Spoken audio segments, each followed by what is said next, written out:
Então vamos lá, galera. Determine o baricentro da figura referente ao ponto O. Exemplo 3.5. Eu tenho uma geometria e essa geometria é um pouco mais complexa do que as outras que nós vimos, né? Então eu tenho aí, no caso, um suporte provavelmente com um pino, e esse pino vai receber aqui alguma chapa, alguma viga, alguma coisa do tipo, né? Ele tem raio de 10 milímetros e ele tem um comprimento aí de 30 milímetros esse pino. Ela tem as chapas aí com outras dimensões, tá? E vamos supor que ela seja uma peça toda maciça, né? Então, em cima disso, eu gostaria que calculassem o baricentro dela. Ou ela é fabricada pelo mesmo material, né? O centro de gravidade dela. Então, vamos supor que o centro de gravidade dela esteja aqui aproximadamente. Bom, supondo aí, né, que ela vai estar mais ou menos aqui no meio, né? No ar aí. Então, vamos lá. Uma dica que eu dou para vocês, sempre. Isolem esse elemento em elementos conhecidos. Peguem esse elemento aí e dividam ele em elementos que vocês conhecem, que são fáceis de se calcular. Né? Fáceis de se calcular. Por exemplo, eu tenho aí essa estrutura toda, ela pode ser representada por um cilindro, né? Esse cilindro referente ao ponto O aí, o ponto O está na face externa, na face posterior dele, né? Em cima da face posterior dele, exatamente no centro, por uma chapa vertical, onde o ponto O, a forma que ele está representado aí, está na face frontal dela, né? E eu tenho uma outra chapa, uma chapa inferior na horizontal. Uma dica que eu dou para vocês também é vocês fazerem uma tabela desses elementos. Para quê? Para a gente poder calcular o volume de cada um desses elementos, calcula o centroide em XYZ referente ao ponto O de cada um desses elementos. Exemplo, vamos calcular o volume aí do cilindro. Como é que calcula o volume do cilindro? Olha, é a área da superfície, né, dele, da face dele, vezes o comprimento dele de 30 milímetros. Então, eu tenho uma área aí, πr ao quadrado, vezes o comprimento de 30, né? Então, eu tenho πr ao quadrado, π vezes 10 ao quadrado, vezes 30. Esse é o volume dele em milímetros cúbicos. Tá? Da chapa vertical. Chapa vertical eu tenho 60 de base vezes a altura, que é 70, vezes 4 milímetros de espessura, 16.800. E a chapa horizontal, figura 3, tá? Eu tenho aí base 60, comprimento, largura dela de 30, né? Vezes a altura, a espessura dela de 4 milímetros, 7.200 milímetros cúbicos. O cálculo do volume total é esse. Se eu tenho todo fabricado pelo mesmo material, galera, é só multiplicar a densidade do material vezes esse volume, né? A densidade em grama por milímetro cúbico, quilo por milímetro cúbico, o que for. E aí eu vou achar a massa dele, multiplico pela gravidade, eu tenho o peso dela, né? Então eu conseguiria achar o peso total dessa estrutura calculando dessa forma. Bom, vamos para o centroide, para o centro de gravidade de cada elemento desse, né? O baricentro de cada elemento desse referente à origem. O cilindro. O centroide do cilindro, o centro de gravidade dele está mais ou menos aqui, ó, né? Nessa linha do eixo Z, exatamente aqui nesse meio dele, que é 15 milímetros. Então, referente ao eixo Z, ele movimenta 15 milímetros positivo. Referente ao eixo Y e X, ele não movimenta nem para um lado, nem para o outro, nem para cima, nem para baixo. Então, eu tenho ele só no eixo Z, 15 milímetros. Então, X e Y é 0 e o Z 15 milímetros positivo. Tá?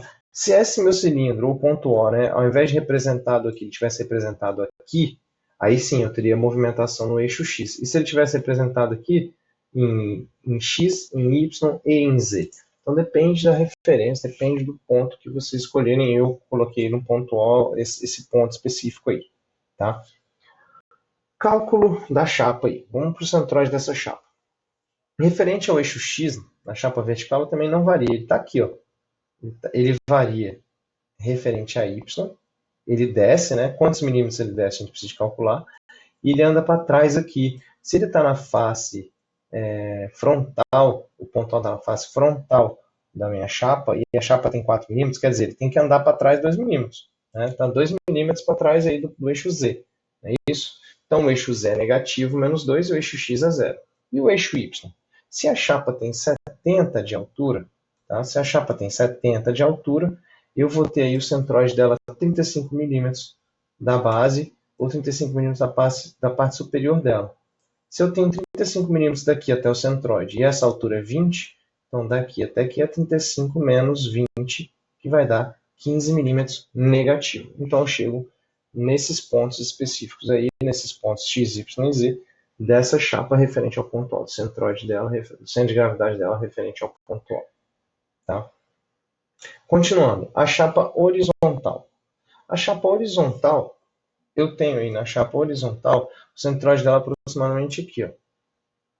Referente ao eixo X, ela não movimenta nem para um lado nem para o outro. Referente ao eixo Y, ela desce. Do ponto O até ela, né, ela tem que descer. Ela desce aqui 50 milímetros, mas eu tenho a espessura dele ainda. E referente ao eixo Z, ele anda positivo. Se ele está aqui, ele anda para cá 15 milímetros. Então, X é 0 e Z é 15 milímetros positivo. E o eixo Y? Bom, daqui até a face inferior são 50 milímetros. Só que o centroide dele está 2 milímetros para cima. Se a espessura é 4 milímetros, o centroide dele, o centro de gravidade dele está a 2 milímetros para cima. Então, eu tenho 50 menos 2, 48. Só que daqui até aqui ele anda 48 negativo. Então, eu tenho esses pontos. Por que esses pontos são importantes e facilitar os nossos cálculos dessa tabela? Olha só, se eu tenho... como é que eu calculo o centro de gravidade, o centroide referente ao eixo X, né? Para calcular referente ao eixo X, é o volume vezes o centroide dela, de cada figurinha, né? Dividido pelo volume total. No caso do eixo X, tudo é zero, né? 0, 0 e 0, que a gente viu aqui. Então, o centroide, o centro de gravidade dessa figura, né, desse elemento, vai estar referente ao eixo X ali, do ponto A, a 0 milímetros. Então, eixo X não varia. O eixo Y, mesma coisa, só que eu vou fazer o quê? Multiplica. Eixo Y vezes volume. Eixo Y da segunda o centroide da segunda figura, o baricentro da segunda figura vezes o volume dela. O baricentro da terceira figura vezes o volume dela. Tá? Dividido pela somatória dos volumes, que a gente já tem, que é o volume total. Mesmo que aqui seja zero, galera, ele tem que estar aqui somado também, tá? Isso aqui tem que entrar somado também. O pessoal às vezes coloca, só entrei aqui com a figura 2 e 3, então quer dizer que eu não preciso somar a figura 1. Não precisa também. A figura 1, ela vai segurar, ela vai tender a puxar mais para o ponto 0 em Y, para esse ponto aqui. Resultado aí, menos 17,88 milímetros. Mesma coisa para o eixo Z. Tá? E aí eu multiplico. Pega o Z da figura 1 vezes o volume. O Z da figura 2 vezes o volume. O Z da figura 3 vezes o volume da figura 3. E aí a gente vai chegar no seguinte resultado em Z também. Tá? Então, o que quer dizer? Para essa figura aí, ele em X anda nada, em Y anda menos 17,88 e em Z ele anda positivo 6,46. Então, o centro de gravidade, ou o baricentro dela, está aí. Tá? Essa figura, se ela for fabricada toda pelo mesmo material, então o centro de gravidade dela, onde vai ser representado o peso dela, vai ser nesse ponto.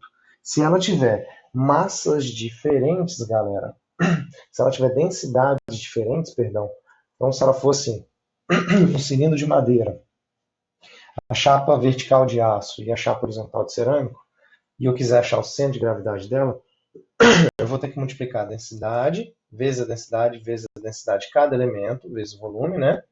E colocar nos meus cálculos aqui esses valores desses pesos agora, tá? E aqui vai ter que ser também o peso. O que vai mudar aqui, ao invés de ser volume, vai ser o peso. E eu vou ter que botar a densidade de cada uma delas. Então tá aí o exemplo, tranquilo de você calcular. E eu deixei outros para vocês fazerem. Ok? Bons estudos!